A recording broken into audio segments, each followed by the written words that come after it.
Kaibigan, maganda po topic natin na pampahaba ng buhay. Kailangan matuto tayo sa lesson sa ibang bansa. Meron akong listahan dito ng top 10 countries na pinakamahabang buhay sa buong mundo. Kasama dito, ilan lang sa listahan. Number 1 is Monaco. Maliit na bansa, Monaco. Tingnan natin kung may matututunan tayo. Pero kasama dito, magugulat ka. Number 2, number 3, number 4, Hong Kong, Macau, katabi ng Hong Kong, at Japan. Diba? Na-discuss ko sa Japan. Mataas din sa Singapore. At iba pa dito, Switzerland, Italy, Vatican City. Yan ang mga kasama sa mga top 10 na pinakamahaba ang buhay sa buong mundo. Tingnan natin dito. Actually, Japan and Hong Kong nagpapalitan sila sa ranking. Ang haba ng buhay sa Hong Kong is around 88 years old sa babae. Mataas yun. 88 years old sa babae at 82 years old sa lalaki. Average lang yan. Pwede pa humaba pa yung buhay. Yang haba ng buhay ng 88 at 82 ay 6 years longer kumpara sa Amerika. At kumpara sa Pilipinas, 12 years longer. 12 years. Tayo, ang life expectancy natin sa lalaki, mga 70 years old lang. Sila, 82. Sa babae, mga 74, 75. O pag 74, di 13 years. So, ang nangyayari, pag nakatira tayo dito sa Pilipinas, lugi tayo ng 13 years on the average. Tingnan natin bakit mas mahaba buhay nila. May mga dahilan, hindi lang lahat pera. Baka yung iba matuto tayo. 8 reasons. Number 1, Asian diet. Okay, diet nila pang Eastern pag Asia.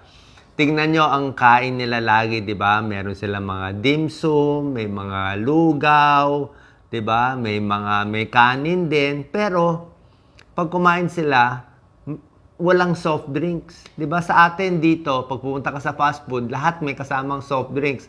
Hamburger with soft drinks, fries with soft drinks. Sila, lahat ng kain nila kasama? Tsaa, tea. Very healthy ang tea 'di ba? So hindi nagso-soft drinks tapos marami silang pagkain, 'di ba?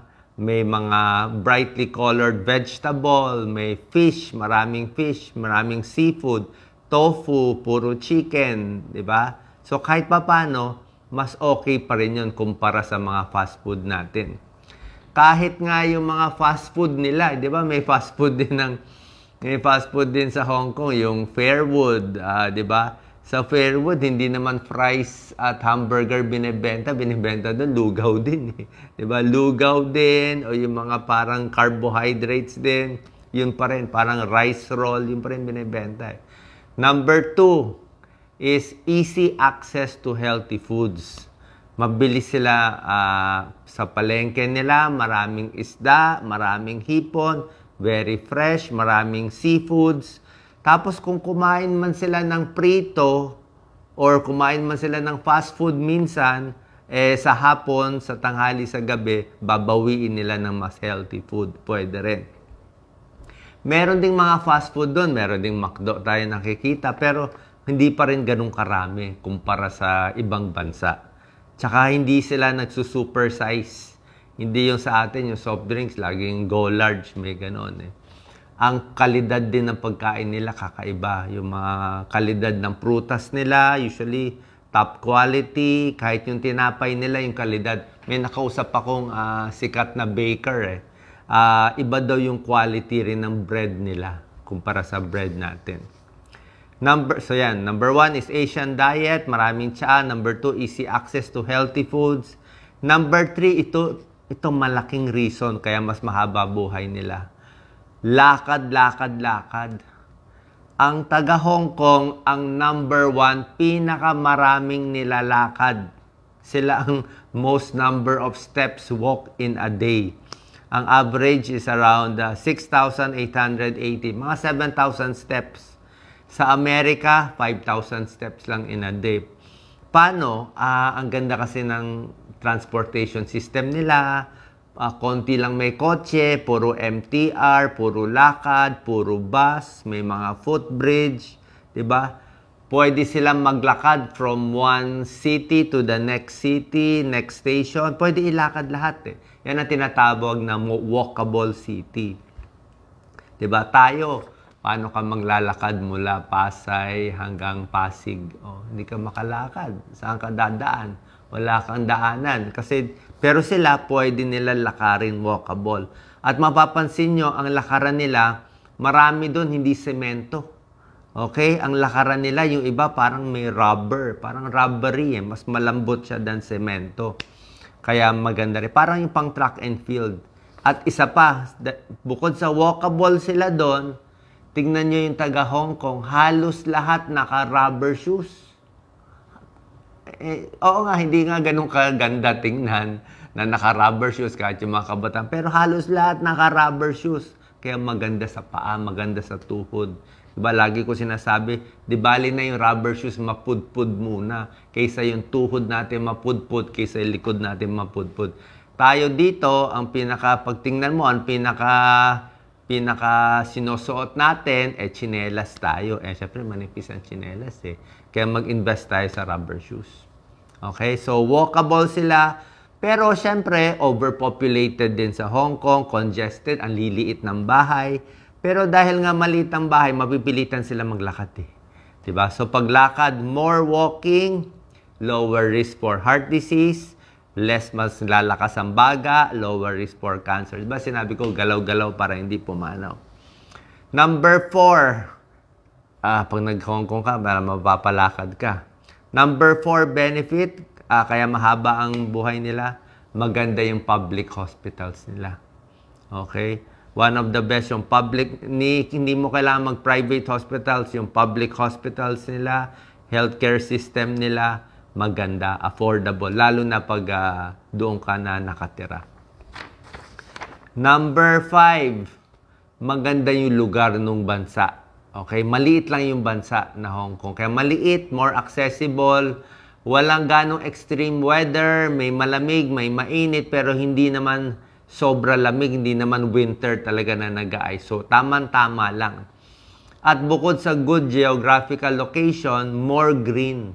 Kahit papano, konti ang kotse, maraming puno, maraming pwede lakaran, less pollution. Tingnan niyo yung mga kotse doon, less pollution. Pero dito sa atin, pag naglakad ka lang konti, talaga maamoy mo yung usok. Pag lumay sa sasakyan, amoy mo talaga yung usok.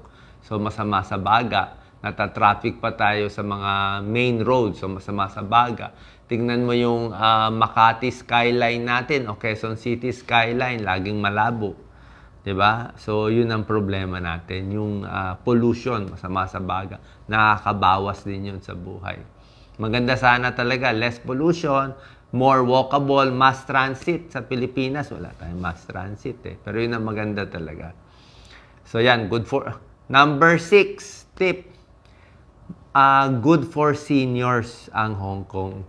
Nakikita nyo, meron mga nagtataichi sa umaga, walkable yung streets, kahit sa senior, kahit may tungkod, kahit masakit ang likod, papilay-pilay, nilalakad pa rin. Kahit matanda na, lakad pa rin ng lakad. Sa atin, minsan, kahit kaya naman maglakad, kasi nga, mahirap maglakad dito kaysa matumba, mag-wheelchair na. Sila doon, pipilitin maglakad talaga. Yun ang pampahaba ng buhay. Kasi kita mo, ang titigas ng mga binti nila eh. Kahit tabingi, kahit may edad, kahit may arthritis, matigas pa rin kasi lakad ng lakad. So, good for seniors. Malls nila, lahat naka-aircon, maganda. Tapos, pwede rin sa blind, sa mga bulag. Hindi lang sila senior-friendly ang mga lakaran nila. Pati sa mga bulag, meron silang mga linya-linya na parang metal na kaya maglakad yung mga bulag. So, at lahat nga, halos lahat naka-rubber shoes. Kaya malaking tulong yun. Okay? Number 7 reason, yung family unit nila, ganun pa rin. Ito, ayon doon sa mga pag-aaral, na yung magulang, yung anak, inaalagaan pa rin yung magulang. So, kahit financial burden, yun ang culture eh. Parang sa Pilipino, ganun din naman. Yung anak tutulong pa rin sa magulang. Dahil dito, nababawasan yung loneliness and social isolation at depression. Although tumataas na rin ang depression ngayon sa Hong Kong, sa Japan, sa ibang bansa, tumataas worldwide eh. Pero compare sa ibang bansa, mas maliit pa rin. Nakalimutan ko lang sabihin, ang isa pang maganda sa kanila, good for seniors and everyone, maraming public space, maraming open space. Okay, merong mga courtyard, pwede sila merong mga garden, pwede maglakad, kahit sa mga shopping mall, merong malalakaran. Lahat sila walkable, yun ang maganda. Pati yung, hindi lang MTR, pati yung bus nila, mas mura.